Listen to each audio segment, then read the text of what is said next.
Good evening, ladies and gentlemen. Goeienaand, Sanbonani, and whatever else. I'm actually running out of time now. I said I need to leave at 6:30 to be somewhere else, so I'm actually now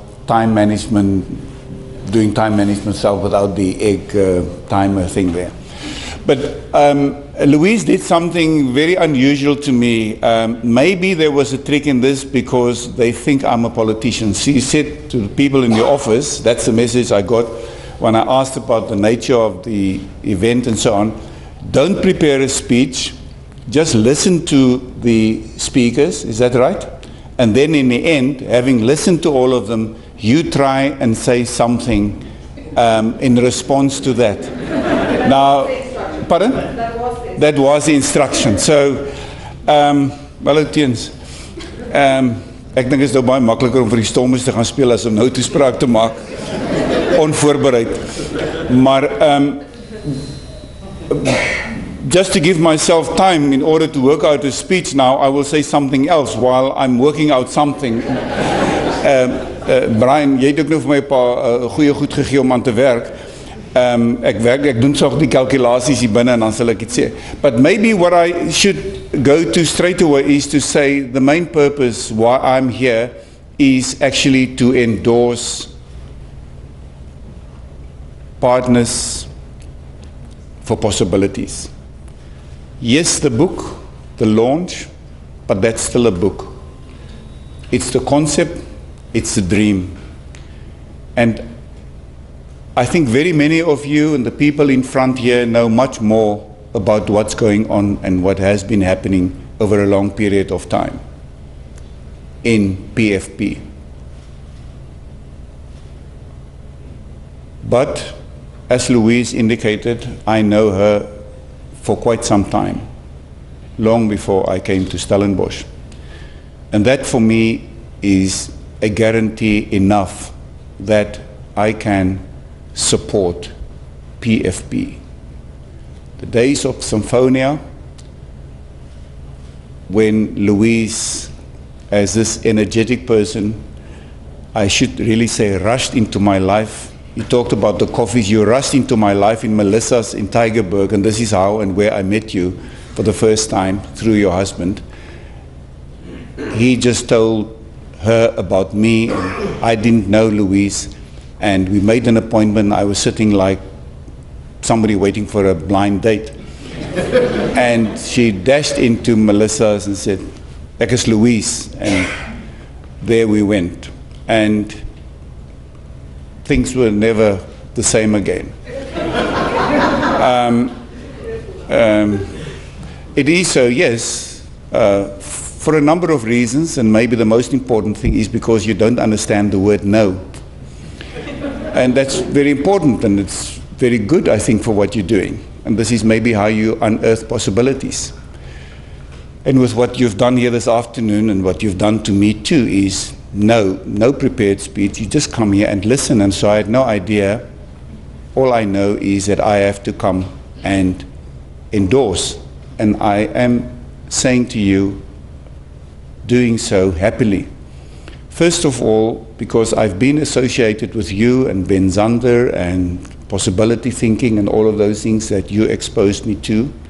And I'm talking about Stellenbosch as the Valley of Possibilities. And it is indeed a Valley of Possibilities for various reasons. Not only because we were now, just last week, the first to do a penis transplant. En ek moet in Afrikaans dit sê, ek dink as Stellenbosch staan ons pen orent regop. En baie trots met daai prestasie wat ons gelewer het. But we've done a number of other things too. And my vision for Stellenbosch is also to be the innovation capital of South Africa. And I think with what we've seen here in Stellenbosch at university, world-class university, it's a university town. We have big businesses here, and not only big businesses, but business acumen, innovative businesses, and so on, and brilliant individuals. And I think all very much in line with this innovative and possibility thinking, what we have to unearth. But unfortunately, because Stellenbosch is such a wonderful place and drawing people from all over, I almost want to say all over the world, because people tend to come and retire here from overseas, and so we have the biggest gap between rich and poor in South Africa, in Stellenbosch. It's not because we're particularly bad, because it is a wonderful place. We have numbers of multimillionaires and billionaires in this place. But we also have some of the poorest people living in the same town. So we live here cheek by cheek, the ordinary poor South Africans and amongst the wealthiest that you can think of in South Africa, and some can compare to some of the wealthiest in the world. And this is the challenge. And I must say to you, last week I spoke at a function of Stellenbosch Voedingsaksie, Stellenbosch feeding scheme, and they confirmed again that it's about 28% of the people of Stellenbosch who are not sure where their next meal comes from in this valley. 28%. This is the nature of this society. This is maybe very sad in a way, but then Stellenbosch is also a microcosm of South Africa. And I always say, if you can do something in Stellenbosch here, if you can achieve something here, you can do it anywhere. And this is why I think coming here with Partners for Possibilities, you have a very special statement to make. It reminds me of Liza Minnelli and Frank Sinatra's song, Stellenbosch, Stellenbosch. If you can make it there, you can make it anywhere. Something like that. You know that song? And so this is what Stellenbosch is all about. And this is the challenge, and this is why your launch here today and the context of what everybody talked about here is so relevant and so true. And you asked me not to prepare a speech, and this is a dangerous thing to do with somebody that you describe as a politician. To come unprepared and then say talk for 5, maximum 10 minutes, and no script. This is what you did today. But I listened to the people here and I tried to identify a few words around which I could talk. So the words that I heard here was, the one word was change. I heard it quite a bit. To that word, I want to say, yes, it is, and change is also very much a word in South Africa. But I want to say to South Africans, and I have said it so often here in Stellenbosch too, change is almost too feeble a word. It's lost its meaning in the context in terms of the challenges we face. Revolution is closer. This is what we need in terms of the challenges. We need to revolutionize. That's closer to, there must be a sense of urgency. And this is why change is, as I say, almost feeble. The second word is up on the cover of your book and part of your course, and that is possibility.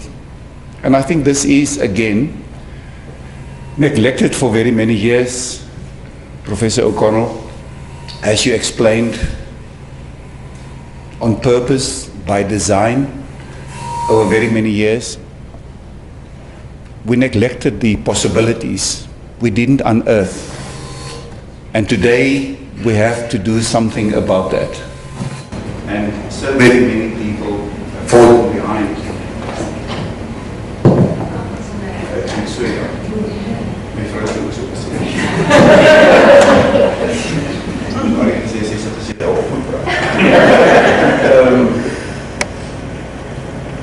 But the possibilities are there, and we know that. It is not that people in South Africa don't have it. We've seen it. The possibilities are there, just not unearthed. I was thinking when you talked about the gold and things extracted from the earth. I worked at Anglo-American Corporation for 5 years, and I went down Western Deep Level, the deepest mine at the time in the world, and went down there, felt the heat, And this is where we went to get the gold. So I got that feeling. And this is how deep we need to dig into the human possibilities to unearth what we have to offer. The gold is still there. It's tough. As we say very often, Africa is not for sissies. And getting the gold out there, the possibility is there. It's not for sissies. That's why revolution is the way.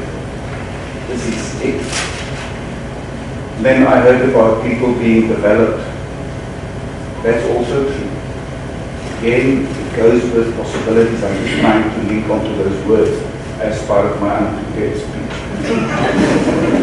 I don't have a speech, I have words now. And development. And again, when I heard the word development, and also at the schools that you talked about at the Bright Face Theatre, and people sort of the ambivalence that you heard, people positive, negative, and so on. Even you talk about leadership, I get to leadership maybe as one of the other words, development. And even partnership. Maybe I can link partnership and development. We need the business people, the Nicroniers from the Bus for Us, Golden Arrow, other people, to come on board. And I'm sure they are, this is why they are here. But it's not for them only. It's not handing out. It's reaching out and helping them to help themselves. And it reminds me of what Martin Luther King Jr., the black American civil rights leader, said in the 60s to black Americans in terms of their own responsibilities and also doing their part, om hulle deel te doen. He who falls behind in a race must forever remain behind or run faster than the man in front. So we have to encourage people also to do their bit. So while the partners are not going to do it for us, share your business acumen and all of the other skills that you have, but that we also, as part of their human dignity, make them realize they have the possibility and help them to run faster and to catch up. And in that way the partnership will then be mutually beneficial. And maybe then the leadership thing, about that I can say you talked about the leadership, and I think it was a theme throughout. Business leader, you talked about leadership, lady. To that I can only say what Napoleon knew, not Napoleon,